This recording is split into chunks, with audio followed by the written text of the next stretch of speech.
Chaque année, la Banque de France et la CCI, puisqu'on s'associe chaque année pour présenter les derniers résultats, publient une enquête qui est effectuée en fin d'année et on s'efforce de publier les premiers chiffres dès le début janvier, des chiffres qui sont très intéressants puisqu'ils sont collectés auprès de chefs d'entreprise.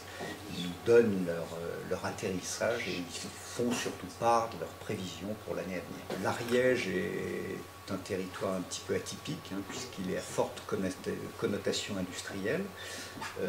Comme vous le savez, Toulouse a un secteur aéronautique extrêmement dynamique qui a bénéficié à l'Ariège, qui compte bon nombre de sous-traitants. Et cette économie industrielle ariégeoise a entraîné un certain nombre de mouvements de croissance dans les services marchands et toute l'économie ariégeoise. Est-ce qu'on peut dire que l'économie ariégeoise va mieux ? Il y a une amélioration d'ensemble. On n'a pas encore accédé à ce qui était observé en 2008. Mais il y a une amélioration, on va vers le mieux et les perspectives sont plutôt favorables à cette entame de l'année 2017. Qu'est-ce qui tire la croissance vers le haut ? Alors il y a tout un environnement international, il y a un environnement européen, il y a un environnement régional. Vous savez que l'Occitanie est extrêmement dynamique et c'est vrai que l'Ariège bénéficie de ses atouts, tout cet environnement.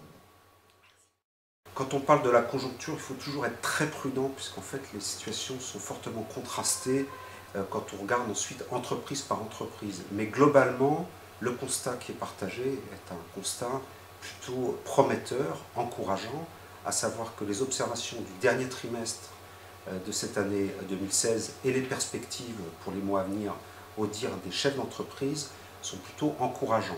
On est dans la lignée de ce que nous avons observé tout au long des derniers trimestres de l'année 2016. On a la chance effectivement d'avoir en Ariège une économie qui est tirée par un secteur industriel où les dirigeants sont raisonnablement optimistes. Voilà, on le sent bien aussi par nos travaux de terrain, un certain nombre d'entreprises qui vont de l'avant, qui ont des projets, qui se développent, notamment toutes celles qui sont tirées par les secteurs de l'aéronautique, et du travail des métaux et de l'industrie de la métallurgie. Enfin, il y a le bâtiment qui, ces derniers temps, était plutôt un secteur d'activité aux situations contrastées, qui nous renvoie à un indice de confiance plutôt intéressant, plutôt prometteur, avec des perspectives de carnet de commandes, à la fois pour le gros œuvre, mais aussi, on peut l'espérer à terme, pour la commande publique, les travaux publics, qui devraient être tirés par un certain nombre d'investissements qui devraient être réalisés dans les prochains mois par les collectivités locales. C'est une des missions qui est développée par la Chambre de commerce, ce besoin d'observation, de connaissance, pour je dirais, pouvoir également orienter les chefs d'entreprise dans leurs décisions et les dirigeants politiques également.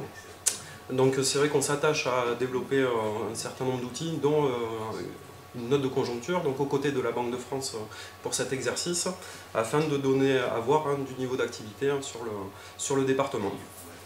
Un petit mot sur le commerce, effectivement, par rapport aux autres secteurs que l'on a pu voir, c'est peut-être le secteur qui a rencontré le plus de difficultés sur les dernières années. Il n'empêche qu'au quatrième trimestre, donc l'activité du secteur commerce est repartie. Bon, c'est un effet conjoncturel aussi lié au fait de fin d'année, bien sûr. Les résultats du commerce, s'ils étaient notamment en baisse sur les dernières années, on a pu observer que c'était lié à une répartition des postes de dépenses au sein des ménages qui étaient différentes. On peut peut-être prioriser certains postes de dépenses et moins d'autres. Je pense à l'équipement de la personne, peut-être moins prioritaire par rapport à des choses qui répondent à des besoins du quotidien, notamment de l'alimentaire. Vous nous disiez aussi que le panier moyen dans les grandes surfaces avait diminué. Alors le panier moyen, d'une façon générale, a diminué. Effectivement, donc il y a eu d'un côté une augmentation du coût de la vie et en parallèle des salaires qui n'ont pas nécessairement augmenté, et puis aussi un phénomène d'épargne de précaution de la part des ménages, voilà, qui fait que ces éléments font que la répartition par poste de dépense est différente.